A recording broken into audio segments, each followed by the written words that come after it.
2시간 전에 마감한 트레이더가 생생하게 전하는 글로벌 마켓 리뷰 델타1입니다. 우리 시장은 드디어 변동성이 하락을 하였네요. 종합주가 지수는 5일선을 타고 올라갈 준비를 한 상태이고요. 그럼에도 불구하고 옵션 만기를 하루 앞둔 상황이 가격이라고는 믿기 힘들 정도로 뚱뚱한 옵션 가격을 보여주고 있습니다. 특히 이번 물 옵션은 개인이 완승 상태이죠. 대량 콜옵션 매도와 풋옵션 매도로 개인은 이미 이익이 고정된 상태인지라 여기서 뭐 크게 밀기도 당기기도 뭐 그럴 이유가 없는 상태가 됐습니다. 그리고 해외 시장도 변동성을 계속 죽이고 있어요. 좀 밀 법한 자리에서도 밀면 다시 튀어오르고 용각산처럼 소리 없이 강한 모습을 보여주고 있네요. 자, 오늘도 글로벌 시장 생생하게 전달하면서 대응 전략도 짜보도록 하겠습니다. 먼저 아시아 세션부터 갑니다. 화요일 이 코스피 지수가 막판에 급등을 해서 프리미엄을 빼놓긴 했지만 한편으로는 시초가에는 콜옵션 프리미엄이 살아나 있었어요. 그리고 외가격 풋옵션 프리미엄은 제대로 빠지지 않았기 때문에 한 차례 다이어트가 더 필요할 것으로 보였는데 장중에 참 지루한 조정을 보였죠. 사실 말이 지루한 조정이지 그래도 선물로 진폭이 8포인트가 넘는 흐름이었습니다. 그러나 제가 계속 이것이 뉴 노멀이다 라고 말씀드리고 있는데요. 이 장중 진폭이 퍼센트는 위로 플러스 1.29% 그리고 아래로는 0.78% 마이너스, 즉 내재 변동성 기준으로는 한 25포인트 내외의 흐름이었습니다. 그런데 지금 내재 변동성 40포인트가 넘죠. 정말 옵션 가격이 비싼 겁니다. 물론 이 행사가를 여러 개 옮겨 다니고 있기 때문에 아직도 옵션 가격이 뚱뚱한 거예요. 왜냐면 행사가를 한 개 옮겨 다니면 어쨌든 2.5포인트 이상 상승하니까요. 그간 주식을 선도해서 당겨왔던 개인이 주식 매수는 오늘 대단히 한가한 편이었고요. 또 외국인도 선물 시장에서 에휴 나 손들난다 한 상황이었죠. 그런 가운데 선물을 개인이 한 4,000계약 가량 매수를 했는데 이 보세요. 이 4,000계약 선물을 샀는데 선물 베이시스가 제로입니다. 전일까지만 해도 마이너스 0.8포인트 이러면서 시장을 쳐 눌렀는데 선물을 겨우 4,000계약을 샀는데 이 베이시스를 방어가 된 거예요. 여러분 기억하시죠? 베이시스가 좋아지면 기관이 주식 처음 매수하는 프로그램 매수 들어온다고요. 그러니까 개인이 주식을 더 안 사도 이 사놓은 주식을 대용 걸고요. 선물을 사버리잖아요? 그럼 시장 또 폭등할 수가 있어요. 그래서 제가 곧버스 제발 사지 말라는 겁니다. 물론 이번 옵션 만기 이후에 개인이 뭐 시장 주도를 이어나갈지 그건 모르겠어요. 그리고 또 다음 주 월요일은 마틴 루터킹 데이로 미국이 놀죠. 물론 다음 주 일은 다음 주에 생각해야 되지만 이 월요일에 미국이 놀게 되면 우리 시장은 갭으로 움직일 가능성이 적어지죠. 따라서 지금 당월물 옵션 프리미엄은 말할 것도 없고 차월물 옵션 프리미엄도 대단히 비싼 상황입니다. 자, 그런데 제가 이 옵션 관련해서 양매도 ETN 이야기를 안 할 수가 없어요. 제가 굉장히 싫어하는 게 이제 양매도 ETN인데 뭐 제가 좀 악평을 하면 상도덕이라고는 눈꼽만큼도 없는 녀석들이 작품이라고 생각됩니다.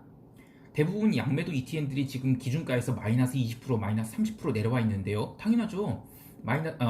플러스 마이너스 3%가 됐든, 플러스 마이너스 5%가 됐든, 이 콜 OTM들이 죄다 지금 델타 1이 돼 있는 상태인데, 뭐 저렇게 처맞지 않으면 안 되겠죠.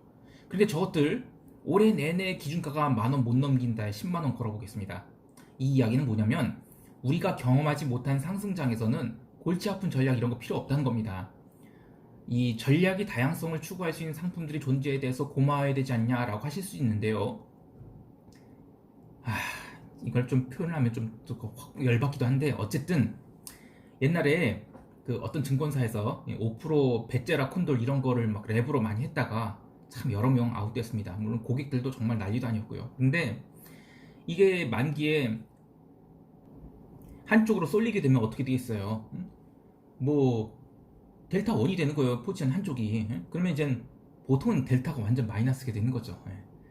그래갖고 막 콘도를 했으니까 한쪽이 막히긴 했을 거 아니에요. 그런데 거기까지 가는 게 이제 델타가 워낙 심하게 움직이니까 중간에 막 계좌가 막 플러스 됐다가 마이너스 한 20%, 30%까지 가는 거예요. 몇 시간 동안에. 운용자가 이제 얼굴이 하얗게 질려요. 컴퓨터 앞에서는 아무것도 못합니다. 점심 때는 점심 먹는 게 아니라 나가서 그냥 담배를 1시간 내내 피웁니다. 그리고 또 커피 사들고 와갖고는 커피를 계속 마시면서 손은 부들부들 떨고 결국 동시효과 때는 화면을 못 봐요. 컴퓨터를 꺼놓습니다. 그리고 18 이렇게 중얼거리다가 코스피 현물 동시효과 끝나는 3시입니다. 알람 울리면 이 떨리는 손으로 화면을 다 켜서 봐요. 그래서 어떤 만기 날은 나이스 거봐 내 말이 맞지 오예스 하면서 막 방에서 막 떠나지게 막 응? 소리를 치는데 뭐 그런 날이 대부분이 했어요. 그런데 어떤 날은 아무런 말도 못하고 그냥 퇴근합니다. 물론 이젠 그 랩 담당자가 그렇게 떠나는 것 자체가 참 어이가 없는 일인데 참 제가 이런 거는 진짜 도덕 문제가 있다고 생각해서 운영자랑 한번 깊은 얘기를 나눠봤어요. 뭐 그때 당시엔 저보다 나이가 좀 있었던 분이고 그래서 참 이런저런 얘기를 했는데 여러 가지 궤변을 넣어놓더라고요. 그때 들었던 첫 번째 생각은 야 똑똑한 사람이라고 결코 도덕적이진 않구나. 응? 그리고 생각보다 이 도덕에 대한 개념이 없는 사람들이 많구나 하는 생각.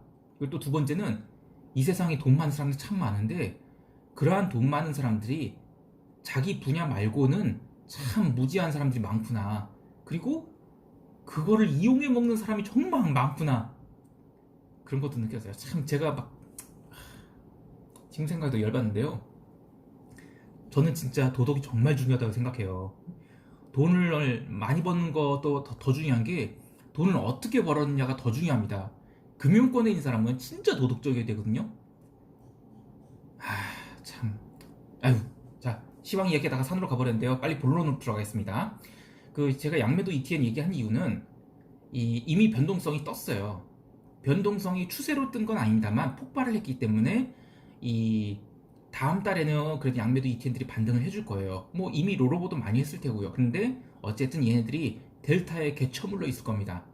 그리고 지수가 추세 상승하잖아요. 그러면 올해 계속 벌었다가 터지기를 반복할 겁니다. 그래서 제가 양매도 ETN들이 올해 기준가 회복이 굉장히 힘들 거라고 봐요.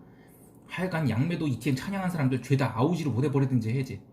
에휴, 참 도덕적인 게 필요합니다. 어쨌든 이러한 시황관을 갖고 코스피에 대한 대응 전략을 얘기하면 역시 밀려도 매수입니다.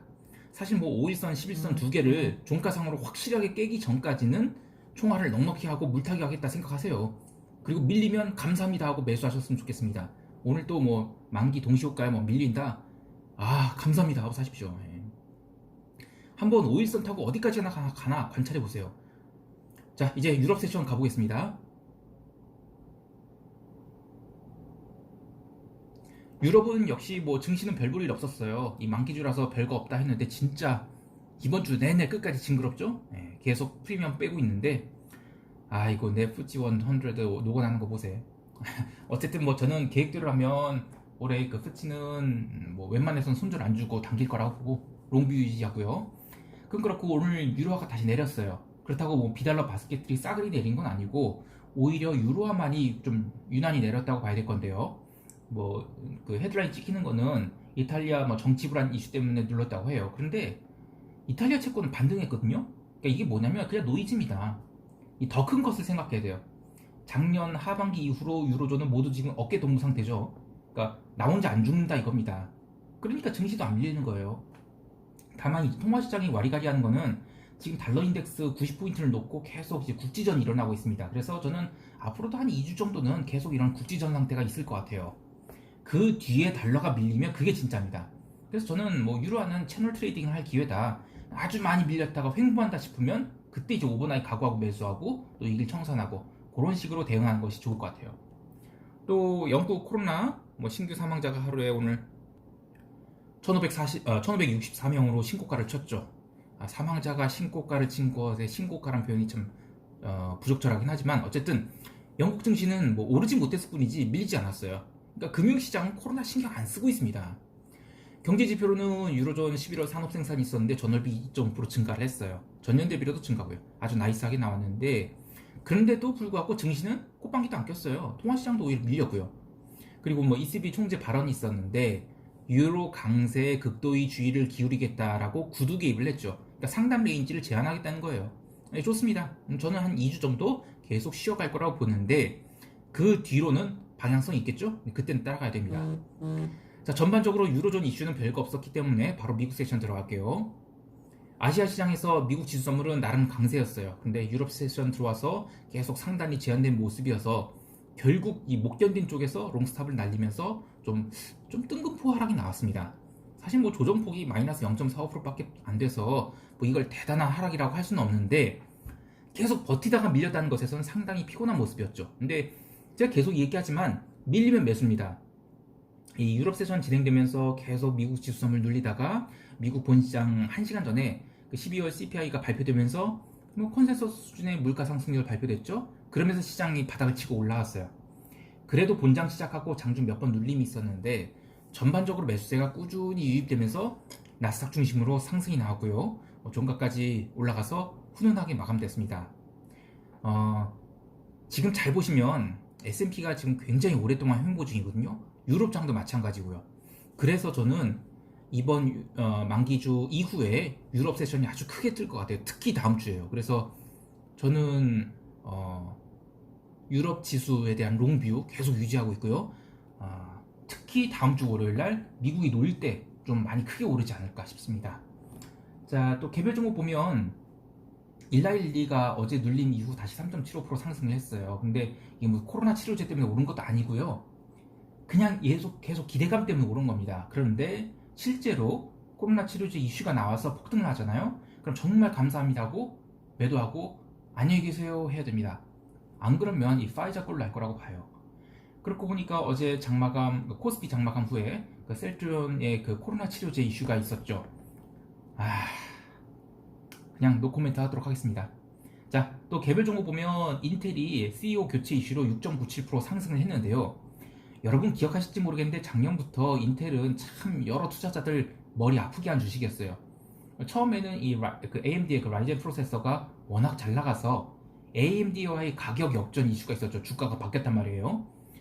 그래서 한번 인텔이 쫙 밀렸다가 또 나름 반등을 시도했는데 뭐 EUV 공정 자체적으로 못하겠다 해갖고 또 와르르 무너지고 또 그 뒤에는 또 반등하다가 서버용 제온 프로세서가 이 ARM 프로세서한테 그 서버 시장을 잠식당하지 않겠나 해서 또 와르르 무너지고 그래서 투자자들은 진짜 18을 18번 외쳤을 것 같아요. 그런데 오늘 갭으로 그간의 하락 추세를 돌파해버렸죠. 그래서 오늘 이 상승은 일종의 쇼커버링으로 봐야 될 거예요.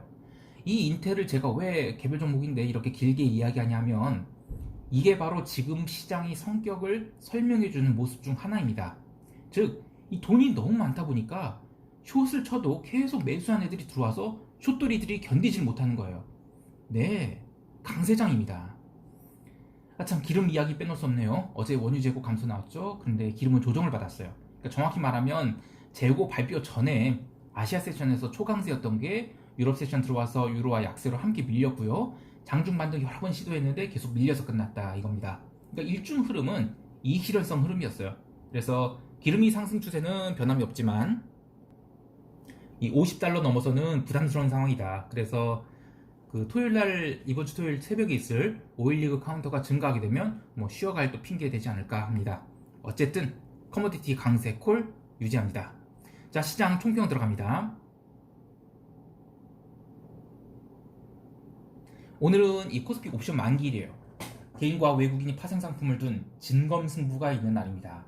아마 오전에는 기관들이 또 양옵션을 힘차게 매도할 것 같아요. 딱 30분만 지켜보시면 오늘 개인 현물 매수에 들어오는지 볼 수 있고요. 또 현 선물 베이시스 확인해 보세요. 베이시스가 마이너스 0.5포인트 이하로 내려가지만 않으면 오늘도 뭐 크게 밀리진 않을 것 같아요. 사실 만기일은 예측이 의미가 없어요. 대응이 중요합니다. 그러니까 항상 내가 지금 상황에서 돈 버는 입장에 서 있기 위해서 노력해야 됩니다. 그러니까 내가 돈을 벌고 내 카운터파티는 돈을 잃고 있어야 됩니다. 그러니까 뭐 예를 들면 방향성을 가지고 얘기하면 시장이 올라가고 있어요. 그럼 내 계좌는 무조건 델타가 롱이 있어야 돼요. 시장이 내려가면 당연히 델타 숏을 갖고 있어야겠죠. 또 변동성 매도가 나오고 있어요. 그럼 저는 양옵션 매도를 들고 있어야 돼요. 즉, 이 내가 시장이 움직이는 방향에 내 포지션이 노출되어 있어야 되는데요. 사실 이게 말이 그렇지 굉장히 피곤한 일입니다. 그래서 만기일 거래는 굉장히 힘든 거고요. 또 포지션이 무겁잖아요. 그러면 이거를 뒤집었다 이걸 반복해야 되는데 그렇게 할 수가 없어요. 그래서 제가 진짜 큰 구자들은 주초부터 차월로 포지션을 다 롤오버 하는 겁니다. 오늘 굳이 제가 뭐 시장에 대한 자신있게 콜할 수 있는 거는 그냥 차월물 380 이하의 풋옵션은 안녕히 계세요 하고 매도 치는 겁니다. 자, 그리고 마지막으로 드리고 싶은 말씀은 어제 제가 어떤 분의 댓글 얘기했듯이 이번 월물은 개인 콜옵션 매수자들이 대승으로 기록된 특이한 월물입니다. 옵션 매수로 큰 이익을 내신 분들은 한 1년 동안은 옵션 매수를 하지 않으셨으면 좋겠어요. 옵션 시장에서 떠나 있는 것도 좋고요. 아니면 그걸 갖다가 그 옵션 매도를 아주 조금씩 하는 것도 좋을 것 같아요. 이 옵션은 프리미엄이라는 게 한 번 증가할 때 굉장히 빠르게 증가합니다. 하지만 그 뒤로 아주 여러 달에 걸쳐서 프리미엄이 빠지거든요. 그래서 방향을 맞춰도 옵션 매수로 쉽게 돈을 못 법니다. 특히 외가격으로는 더욱더 돈 벌기 힘듭니다. 그렇다고 등내 가격으로 옵션 매수하잖아요. 그럼 거래 비용이랑 슬리피지 이런 거 너무 큽니다. 그래서 쉬어야 되는데요. 한번 이 돈 맛을 보잖아요. 특히 옵션 매수로 돈 맛을 보잖아요. 그러면 계속 그 방법으로 거래하고 싶은 욕구가 있어요. 이걸 통제하는 것이 살아남는 길입니다. 그래서 버신 거를 잘 지키는 거 이거 잊지 않으셨으면 좋겠습니다. 오늘도 성공 투자하시고요. 이상 델타원이었습니다. 감사합니다.